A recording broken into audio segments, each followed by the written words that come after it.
Hello, friends. Stephen Talbot here, of course. Today, I have no idea, I think it's the 18th, maybe. Today, my friends, Monday, June 18th, 2018. It is my pleasure to be here with you guys today.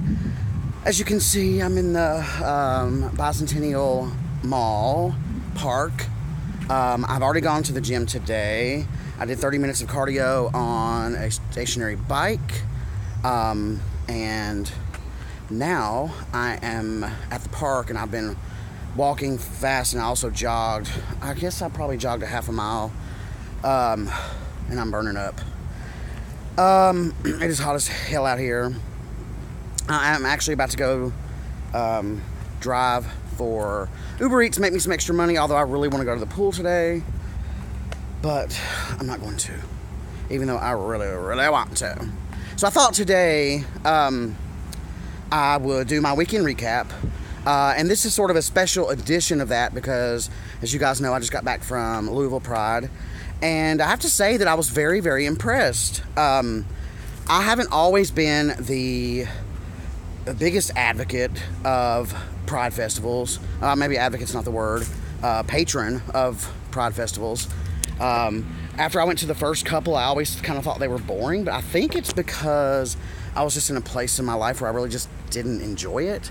So that could be, and this is the first year that I've been to a Pride festival in at least, I'd say four or 5 years or so. So that could be the reason why. The other reason why I thought it was so awesome, it could be because their Pride is just set up much better than the way I remember Nashville's Pride being set up. Although Nashville has grown, leaps and bounds, and a lot can change in, a few years. So our Pride weekend in Nashville is actually next weekend, and I look forward to seeing how that is. For Kentucky, they call it the Kentuckian Pride. It's in Louisville. It's in this. They have a gorgeous riverfront, which I've been to Louisville dozens of times, but I didn't really spend that much time. I've stayed in the Galt House Hotel before, which is on the river, but I never really took the time to go explore. They have an old railroad that they turned into a walking bridge. It's beautifully lit up at night. And what I really loved about their Pride Festival is the fact that well, first of all, their parade is on Friday night at 7 p.m., so it's not as fucking hot outside. Also, the Pride Festival itself goes from noon on, I don't know if it was on Sunday or not, but it went from noon until 11 p.m. So we actually went at night. So it's obviously the temperatures are much, much cooler because in the middle of June it's really, really hot. So the temperatures are much cooler. And the other cool part to it was they had several stages set up with tons of lighting, and so all of that is much clearer at nighttime. And then they had a huge hot air balloon. They were doing hot air balloon rides. And at nighttime, as the flame would go up into the hot air balloon, it would light up the sky really beautifully. And then the bridge and the backdrop. I'm actually going to post some video footage on this channel. I'll post it today. It's just a little video that sort of takes a bunch of pictures that I took over the weekend and sort of puts it all together so you guys can get an idea for what I'm talking about. All in all, great weekend. I went to play in Louisville. It's nice. Play here is very nice too. I don't want to be overcritical because obviously they're doing something right, and the crowd, both in Nashville and in Louisville, the people that come to play obviously like the music that they play there but it's more, in my opinion, it's more like music that straight people would listen to. That's, I guess, not, I don't know. Basically, if you go to a gay bar or any other part of the country, like Atlanta or Miami or in New York or LA or Chicago, Fort Lauderdale, Tampa, Austin, Texas, St. Louis, Indianapolis, everywhere.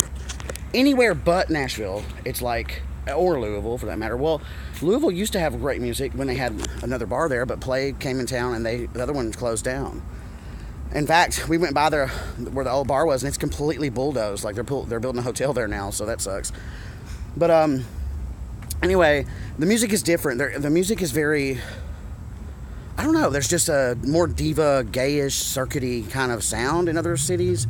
And in Nashville and in Louisville now as well, it's more hip, or more top 40 dubstep, kind of like bong, chicka chicka chicka bong bong, and all this kind of stuff. And of course, that may be the new thing. I could just be getting old at my age and just be bitching about music because I'm an old queen. I don't know. Anyway, I still had fun, great time. And I would highly recommend that you guys check it out if you're in the area next year. Nashville's Pride, as I said, is this weekend, which I will be going to. I'm also going to Lexington's Pride at the end of this month. Then I'm going to Atlanta's Pride the first weekend in October, or it could be the second weekend. I think it's like the 8th-ish, whatever weekend that is, that falls around the 8th, somewhere around the 8th. So I look forward to those as well. I always have tons of fun in Atlanta Pride. Atlanta is one of my favorite cities to go out in, and I can just dance all night long. It's great. The other thing I wanted to mention in today's video, and I should probably make this a separate video, because I just told you guys before, I kind of wanted to start making the little value type, like little, I don't know what to call them, like the little, you know, sometimes I learn things, get tips and advice, and I like to share that with you. And all of those are sort of embedded into all of my sort of vlogging type videos. And I should separate these out, but, you know, maybe I'll get more streamlined with that kind of stuff as my channel continues to grow. Which, by the way, I almost got 600 members, 600 subscribers. I'm only 2 away from 600. So if you're not subscribed, please subscribe. Also, my 1-year anniversary is coming up. It'd be really cool. I know I'll hit the 600 mark, but it's just that my channel's just been growing leaps and bounds, and I'm really appreciative for all of you who watch. So anyway, so one of the things I wanted to just throw in is I listened to a podcast called Happier with Gretchen Rubin. I've talked about her many times. She has written several books, and she's done the 4 tendencies, sort of like a personality test thing that you can take, and I'll link to it in the description below. But she has a podcast, and she also does these things called A Little Happier, and they're like these little 2-minute episodes. Her normal episodes are about 45 minutes or an hour. The little ones are like, they're like maybe 2 minutes or 2.5 minutes, or they're really short. And they're just like little bitty pieces of advice or whatever meant to make your week happier. And today I thought it was interesting. I don't know if you guys have ever heard the story about, not Aerosmith. Oh, God. Van Halen? Oh, I can't remember now. You know what? I'm going to save that for another video because I can't remember the band's name. It's not Aerosmith. I can't remember. With that, I'm going to bid you guys farewell. I'm going to go back and listen again because it's just escaped my mind. There's a little... Anyways, I'm going to get that... I'll do that tomorrow, I promise. Thank you guys for checking me out. Subscribe if you're not subscribed already. Leave a comment below if you have any questions, comments, suggestions, or concerns. Thank you again, as always, for keeping tabs on me. Until next time, enjoy yourself.